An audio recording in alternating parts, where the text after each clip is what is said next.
There's this unique kind of pressure that comes with this time of year, isn't there? Especially somewhere like Zimbabwe. You've got the incredible joy and, let's be honest, the chaos of the festive season, and it just crashes right into the anxiety of a brand new year. A new school term, maybe a massive life change you're getting ready for.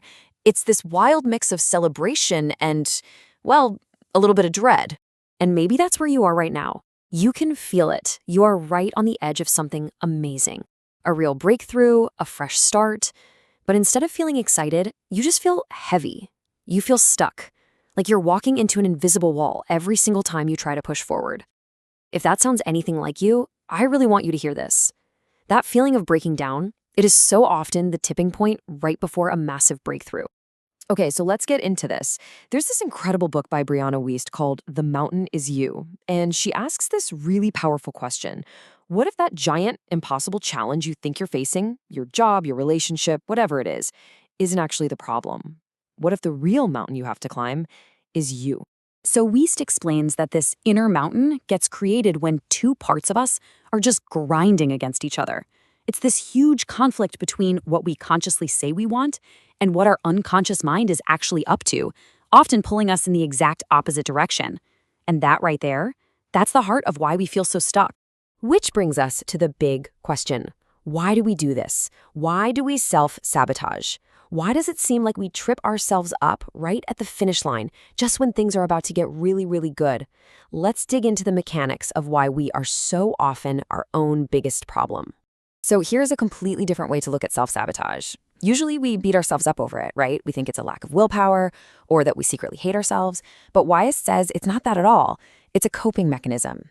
It's basically our subconscious mind trying to get a very real need met, a need for safety, for what's familiar, but it's going about it in a really clumsy, destructive way. It's literally just a misguided attempt to keep us safe from the scary unknown.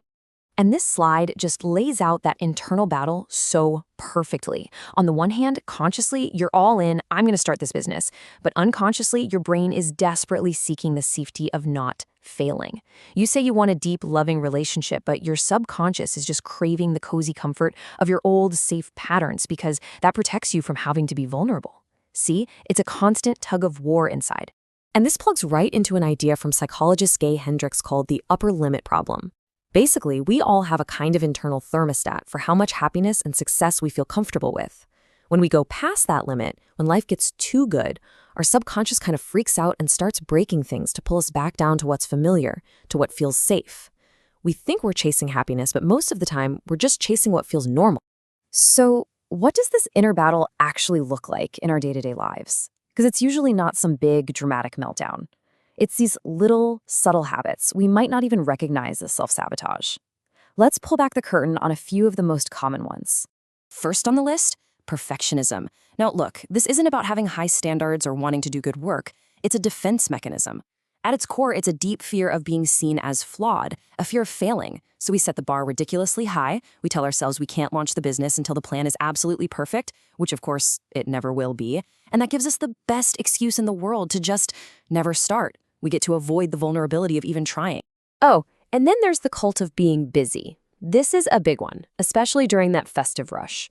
Constantly being busy is the best distraction ever. It makes us feel productive, it makes us feel important, and it saves us from ever having to sit still long enough to face what's really going on inside.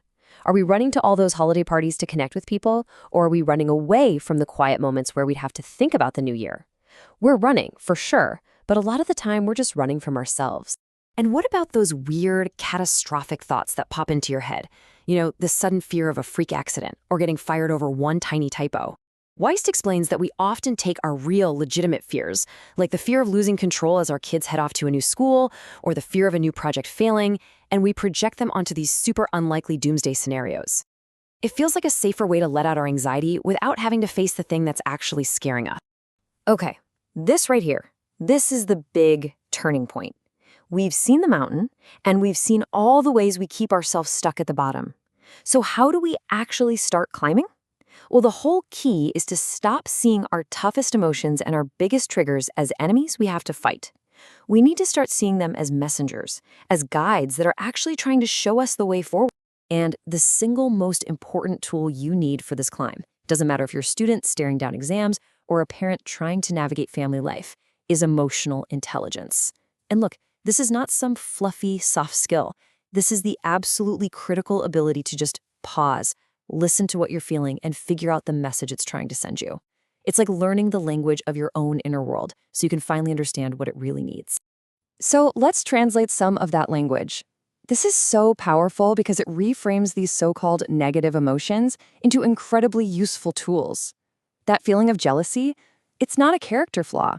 It's a compass pointing directly at what your heart desires. Anger isn't just about being mad. It's a flare gun shooting up to show you exactly where a boundary has been crossed. And regret? It's not about being trapped in the past. It's your gut highlighting what is absolutely essential for you to build into your future.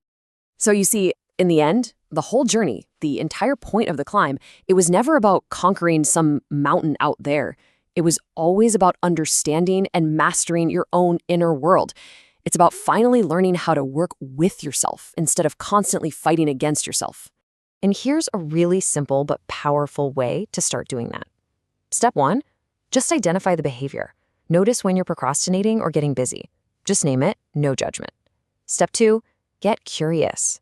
Ask yourself, okay, what deeper need is this habit trying to meet for me? Is it a need for safety, for comfort?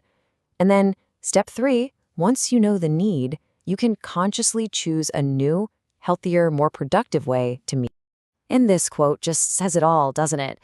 The real summit you reach isn't a place on a map. It's a new level of knowing and mastering yourself. The person you have to become to get over your own stuff, that's the real prize. And that's something you get to keep forever. So, as we wrap this up, I want to leave you with this one question to really think about, especially as you're standing on the edge of your own new beginning. Look at the things that feel hard, the ways you feel stuck. And instead of asking how you can defeat them, just ask yourself this: what is my mountain trying to tell me?